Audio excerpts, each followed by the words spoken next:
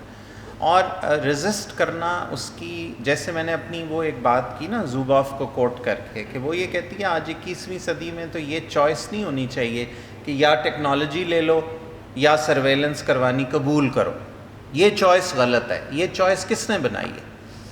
کیوں یہ کہا جا رہا ہے کہ یا ٹیکنالوجی لو یا سرویلنس قبول کرو؟ ٹیکنالوجی کے فائدے آنے چاہیے انسانیت کو، یہ ایک ہیومن ہیریٹیج ہے۔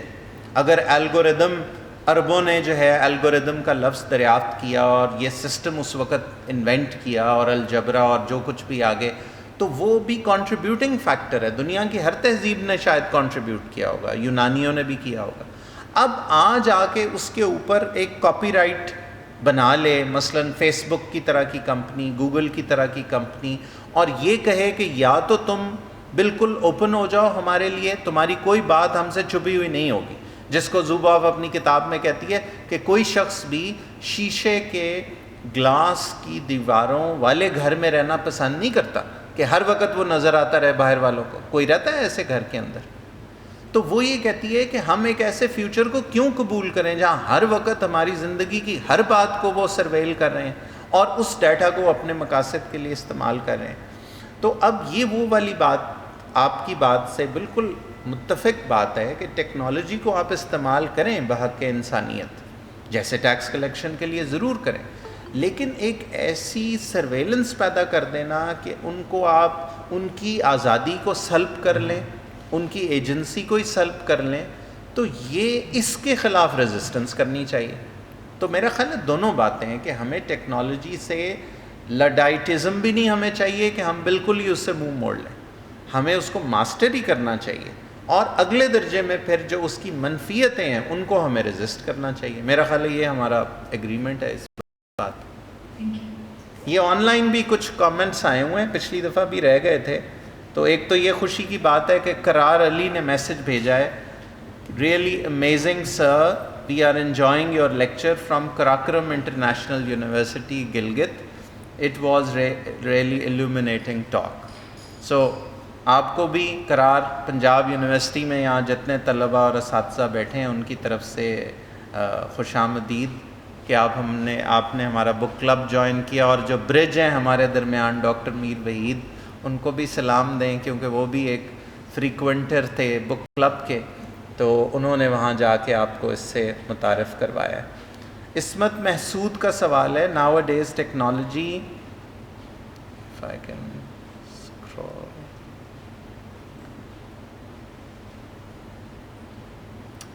nowadays technology become important element of our lives. For example, for live sessions we need Google Meet, etc. If we use it, we willingly enter into their data collection realm.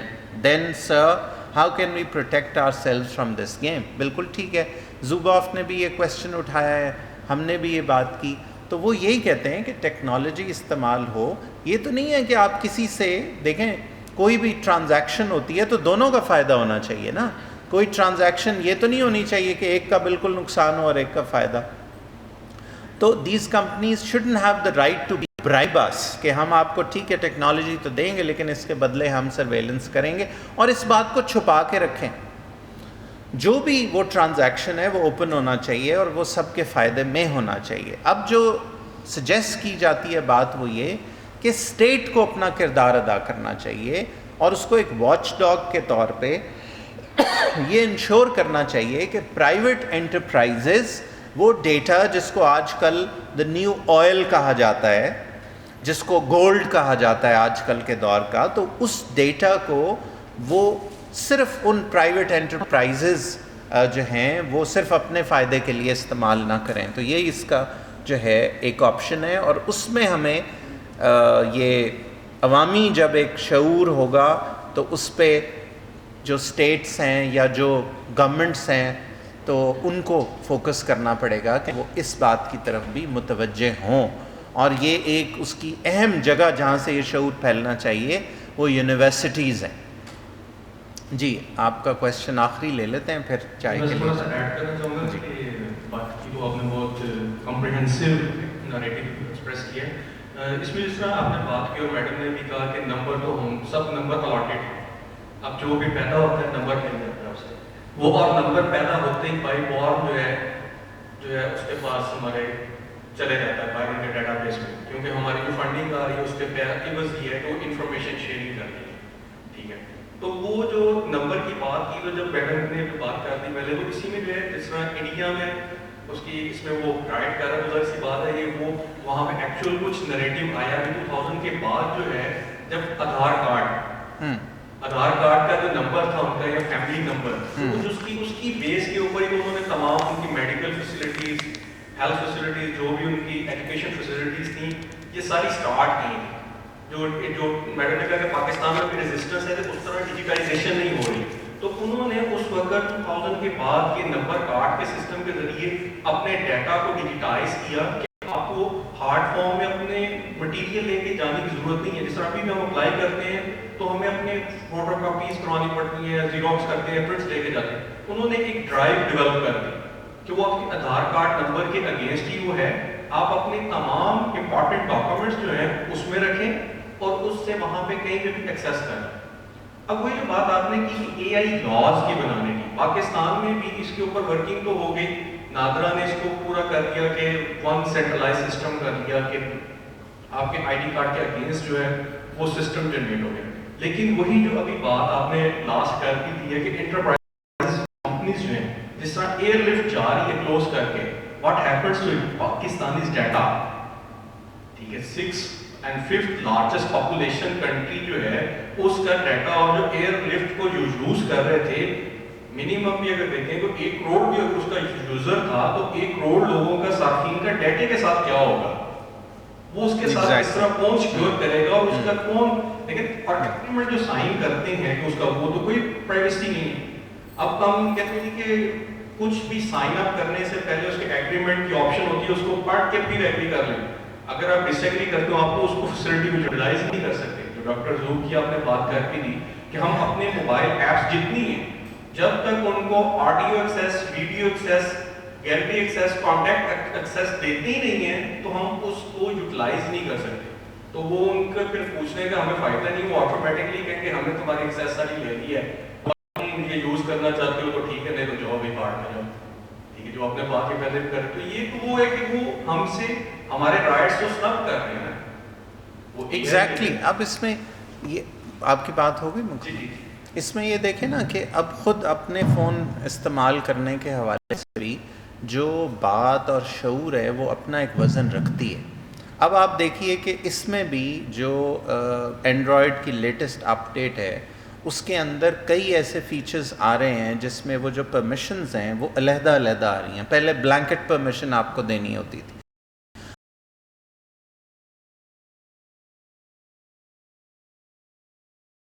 اب آ رہی ہے کہ اس کو mic کی دینی ہے, camera کی دینی ہے, کانٹیکٹس کی دینی ہے, فلاں. اب یہ ایک ایوولوشن تو ہو رہی ہے نا. تو اسی طرح یہ اٹس ناٹ ایدر دس وے اور دیٹ وے, بلیک اور وائٹ نہیں ہے. اس میں یہی بات ہے کہ ہماری جو پاپولیشن ہے, ہمارے جو افراد ہیں, لوگ ہیں, ان میں جس درجے کا یہ شعور زیادہ ہوگا تو ہم اپنے رائٹس کو پروٹیکٹ کر سکتے ہیں اور سسٹم پہ یہ پریشر بلڈ کر سکتے ہیں کہ وہ سسٹم جو ہے, اب ہمارے جو لیڈرشپ ہے, آپ مجھے بتائیے کیا ان کی سوچ بھی ابھی یہاں تک جا رہی ہے کہ وہ ڈیجیٹل رائٹس کو پروٹیکٹ کریں ہمارے. تو اس حوالے سے میرا خیال ہے کہ بات ہونی چاہیے اور چیزوں کو ہم آگے لے کے چلیں. رضا کا کویشچن پچھلی دفعہ بھی رہ گیا تھا تو وہ آخری اگر اجازت دیں تو میں پڑھ کے جواب دوں کہ انہوں نے لکھا ہے, how do you feel about the imagined futures for Mother Earth? John Pfeffer's Splinterlands was reviewed for PU Library Book Club by you in December 2018, and there was an extensive debate on water crisis. Now, speculative fiction is a more acknowledged yarn, and we are conversing about surveillance, economic degradation, and corporations more, particularly for the global south. Pfeffer said the same, like Yudhan Jaya as well, that there won't be a UN by 2050. تو imagined futures for Mother Earth, یہ اصل سوال ہے رضا کا. میرا یہ خیال ہے رضا کہ بیسکلی جو ہمارا فیوچر ہے اٹ از میلیبل, ہم نے اس کو بنانا ہے. جتنے ہم پرو ایکٹیو ہو کے انسانی نقطہ نظر سے, ہیومن سینٹرک نقطہ نظر سے انسانیت جاگے گی, بیدار ہوگی, جد و جہد کرے گی, اس طرح کا وہ فیوچر تخلیق کریں گے. اور جتنے وہ پیسو ہوں گے, جتنے وہ ان بڑی ٹیک کمپنیز اور ڈیجیٹل ٹائرنٹس اور ان کی سازشوں سے واقف نہیں ہوں گے اور ان کے ویژن کے مطابق چیزوں کو انراول کرنے دیں گے, تو وہ اس طرح سے ہوتی چلی جائیں گی اور مدر ارتھ کے اوپر اس طرح کا امپیکٹ آئے گا. کنزیومرزم, ریمپنٹ کنزیومرزم اور کنزمپشن پہ اگر کوئی نہیں سوچے گا تو اس طرف کو چیزیں جائیں گی. اگر ایسٹ کے نوشنز گلوبل ساؤتھ کے نوشنز تھے سادگی کے, کم چیزوں کو استعمال کے, اگر وہ انسٹیٹیوشنلائز ہوں گے تو ایک اور سمت میں فیوچر جائے گا.